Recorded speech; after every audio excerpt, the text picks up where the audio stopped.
주요 제보 내용을 말씀드리겠습니다. 이재명 후보에 대한 신변 위협 글이 계속해서 유포되고 있습니다. 5월 26일 대학생이 주로 이용하는 에브리타임이라는 커뮤니티의 한 이용자는 이재명 후보의 26일 대학 일정을 인지하여 오늘 이재명을 찌르면 돈 드림 연락 주세요 라는 신변 위협 글을 게시했고 조치할 예정입니다. 이준석 후보의 거짓말 시리즈 비난에 대한 입장을 말씀드리겠습니다. 이준석 대통령 후보는 대통령 과학 장학금 수여 행사에 참석한 국비 장학생 전체에 대한 노무현 대통령의 덕담을 특별히 이준석 후보 본인에게만 한 발언인 것처럼 보이게 한 것은 거짓말이라는 가짜뉴스 대응단의 5월 26일자 웹자보에 대해서 뇌구조가 이해가 안 간다라고 주장을 했습니다.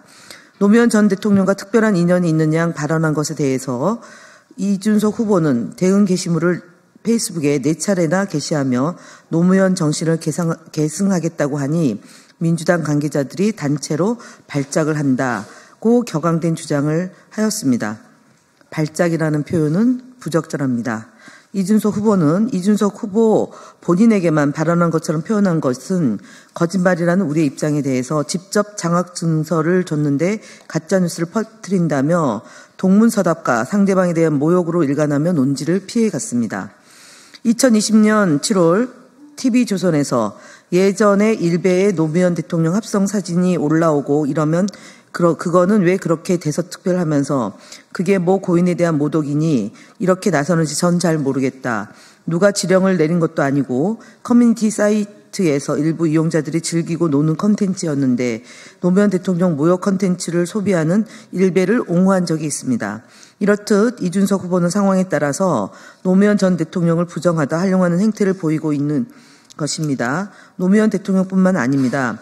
윤석열 전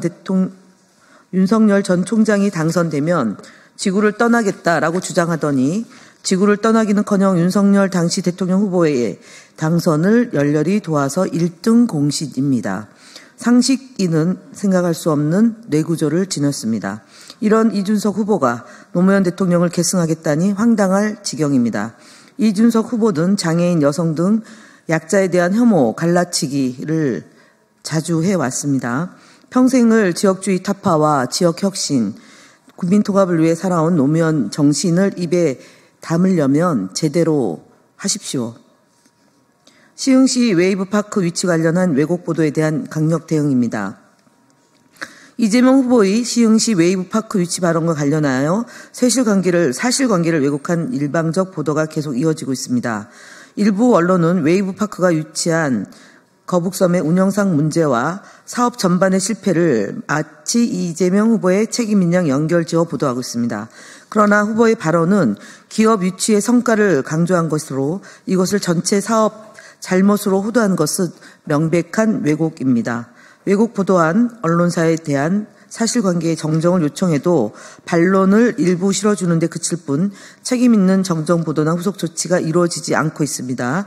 따라서 더불어민주당 가짜뉴스 대응단은 인터넷 선거보도심의위원회 신고에 그치지 않고 국민을 오도하는 악의적 보도에 대해 경찰 고발 등 추가 조치를 대응하겠다는 말씀드리겠습니다.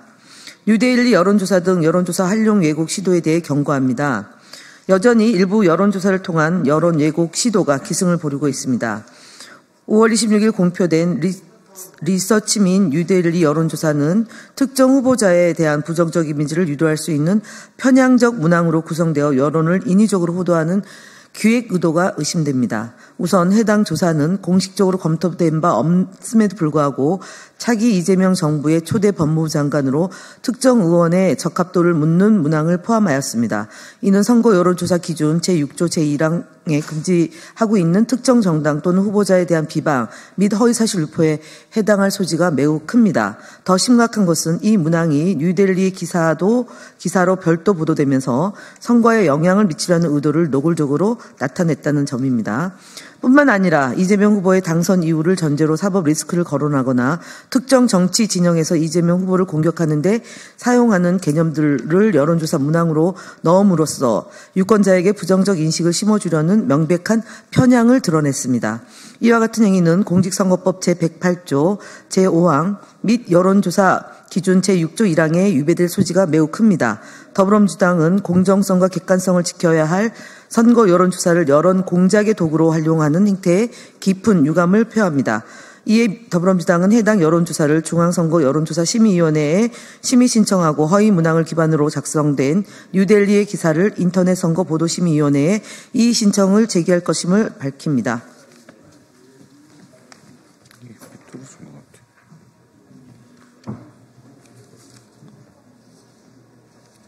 네, 이어서 보고드리겠습니다. 채널A 뉴스 탑10 김진의 돌직구쇼 등에 대한 방송 대응 보고입니다. 5월 25일에 방송한 채널A 뉴스 탑10에서는 국민의힘 측 김동원 패널이 이준석 후보와의 단일화 관련 이야기를 하며 이재명 후보가 가장 위험한 정치 세력이다.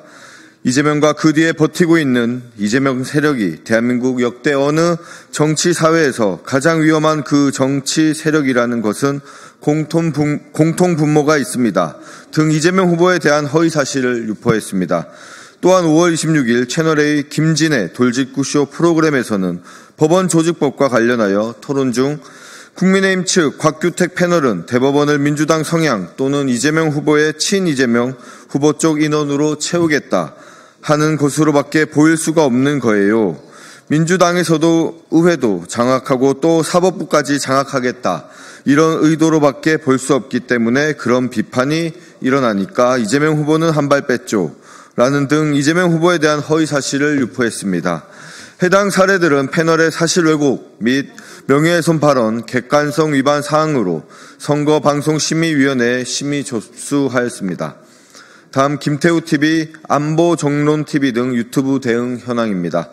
김태우TV의 김태우 전 강서구청장은 김문수 후보 유서의 영상에서 상대 후보가 형제를 정신병원에 강제 입원시키려 했다는 허위사실을 유포하였으며 75세 이상 노인 투표권 박탈이라는 영상에서는 선동적인 제목을 사용해 더불어민주당 전체를 반민족 세력으로 매도하는 등의 악의적인 비방을 하였습니다. 또한 안보정론TV의 전옥현 씨는 대법관 증언 파문급 확산, 이재명 개망신 사태 일파만파, 변협 이재명 맹폭 성명 국힘 이재명 전격 고발, 박범계 이준석 충격 발언이라는 자극적인 제목의 영상에서 이재명은 입만 열면 거짓이라는 명예훼손성 발언을 담아 조회수를 끌어올린 뒤 영상을 즉시 삭제하는 이른바 치고 빠지기 수법으로 허위 조작 정보를 반복 유포하고 있습니다. 이에 해당 영상들은 유튜브 커뮤니티 가이드라인 위반으로 구글에 신고 조치를 하였으며 선관위에서도 공직선거법 위반으로 신고 조치하였습니다. 다음 선관위의 공직선거법 위반 현수막에 대해 적극적인 대응을 요청합니다. 지난 5월 25일부터 커피 원가 120원, 분노하면 투표장으로 호텔 경제학 등의 문구가 적힌 현수막이 전국 각지에 개첩되고 있습니다. 해당 문구는 명백히 이재명 후보를 겨냥하여 선거에 영향을 미치려는 의도를 지니고 있습니다. 이는 후보자의 성명을 유추할 수 있는 내용으로 선거에 영향을 미치는 행위를 할 수 없다는 공직선거법 제90조 제1항 내용을 위반한 것입니다. 또한 분노하면 투표장으로 라는 문구는 단순히 투표 참여 동료를 넘어 특정 사안에 대해 분노를 조장하고 이를 투표로 연결시키려는 정치적 목적이 담겨 있어 공직선거법 제58조의 2, 제4호에 따른 정당한 투표 참여 권유가 전혀 아닙니다. 그럼에도 불구하고 중앙선거관리위원회는 해당 현수막의 명의가 표시되지 않았고 특정 후보를 직접적으로 지칭하지 않았다는 이유로 특정 후보를 연상시킨다고 보기 어렵다며 개첩을 허용했습니다. 이러한 조치는 선관위의 공정성과 중립성에 대한 의구심을 불러일으킬 수밖에 없습니다. 선관위는 특정 후보에 대한 공격이 암묵적으로 허용되는 것을 방치하지 말고 모든 유권자가 신뢰할 수 있는 공정하고 중립적인 선거관리에 최선을 다해 주실 것을 촉구합니다. 해당 현수막들에 대한 판단을 즉각 재검토해 주시기를 바랍니다. 다음 국민의힘 거짓말 시리즈 114번째입니다. 김문수 후보는 지난 토론회에서 이재명 후보가 목에 심각한 부상을 입고 응급 헬기를 탄 것을 마치 특권을 이용한 것처럼 비판하였습니다. 그런데 김문수 후보는 지난 경기도지사 시절 162차례 소방 헬기를 사용하였던 것이 확인되었습니다. 이에 대해서 국민의힘은 5월 25일 김혜지 부대변인의 논평을 통해 경기도가 보유한 세대 헬기는 긴급한 도정 업무 수행이나 행정 지원일 경우 경기지사의 헬기 이용을 공식적으로 허용하고 있다고 주장하며 김문수 후보의 과거 경기도지사 시절 소방 헬기 특권 사용에 대해 옹호하고 나섰습니다. 그러나 구체적인 사용 내역을 보면 요트 대회 개막식, 외신 기자 초청 관담회, 세계 유기농 대회 영상 미디어 센터 개소식, 상공회에서 신년 인사회 등이 포함되어 있습니다. 이러한 내용의 긴급한이라는 수식어를 사용하기에는 다소 무리가 있습니다. 특히 유정복 국회의원 출판 기념회 참석은 도정 업무와는 무슨 상관인지 되묻고 싶습니다. 국민의힘의 김문수 후보 옹호 논평은 긴급한 도정 업무 수행에 쓰이지 않았다는 점에서 명백한 거짓입니다. 김문수 후보는 또 2009년 5월 경기도에 산불이 발생한 날에도 본인의 개인적 이동을 위해 소방 헬기를 사용했고 2008년 6월에는 김문수 후보 일정에 헬기가 동원되어 인명 구조가 늦어지기도 했다는 보도가 있습니다. 도정 업무가 산불 진화보다 인명 구조보다 중요할 수는 없습니다. 다음 국민의힘 대선 후보 김문수 거짓말 시리즈 19번째입니다. 김문수 국민의힘 대선 후보는 4월 24일 국민의힘 경선 토론회에서 과거 폭행치상 사건 전과에 대해 전혀 없다라고 거짓말을 했다가 토론회 이후 1996년 일로 벌금 30만 원을 선고받은 사실이 있다라고 사실관계를 바로잡는 보도자료를 냈던 일이 있습니다. 관련 보도에 따르면 김문수 후보는 과거 선거운동 과정에서 피해자인 상대 정당 관계자와의 갈등이 생겼고 피해자가 도망가자 끝까지 쫓아가 피해자의 목덜미와 멱살을 잡고 비서관과 함께 폭행하여 피해자에게 전치 3주의 부상을 입혔다는 것입니다. 이 과정에서 김문수 후보는 피해자를 붙잡긴 했지만 폭행하진 않았다, 정당 행위에 해당한다고 주장했지만 법원은 이러한 주장을 받아들이지 않았고 폭행치상 사건으로 유죄 판결을 내렸다는 것을 알려드립니다.